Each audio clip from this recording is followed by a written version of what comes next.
በነዳጅ አሻጥር ላይ የተጀመረው የተቀናጀ እርምጃ ተጠናክሮ ቀጥሏል። በነዳጅ ስርጭትና ግብይት ሂደት ላይ የሚታዩ ህገወጥ ተግባራትን ለመቆጣጠር በስድስት ክልሎችና በሁለት የከተማ አስተዳደሮች የተጀመረው የተቀናጀ ዘመቻ ሰፊ ውጤት እያስመዘገበ መሆኑን የንግድና ቀጠናዊ ትስስር ሚኒስትር ክቡር ዶክተር ካሳሁን ጎፌ ገልጸዋል። ባለፉት ቀናት በተደረገው ከፍተኛ ክትትልና ቁጥጥርም የተለያዩ እርምጃዎች ተወስደዋል።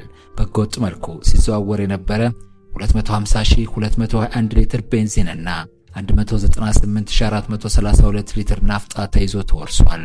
ከተወረሰው ነዳጅ መካከልም በሽያጭ እንዲውል የተደረገው 48,633,432 ብር ለመንግስት ገቢ ሆኗል።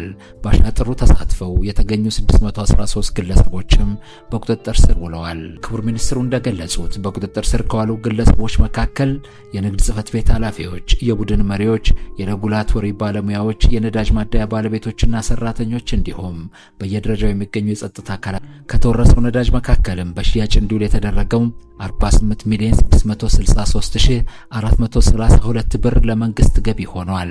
በአሻጥሩ ተሳትፈው የተገኙ 613 ግለሰቦች ከተወረሰው ነዳጅ መካከልም በሽያጭ እንዲውል የተደረገው 48,660 የቁጥጥር ስራው ተጠናክሮ የሚቀጥል ሲሆን በህገወጥ ተግባር ላይ በሚሰማሩ አካላት ላይ መንግስት የማይለወጥ አቋም እንደያዘ ተመላክቷል።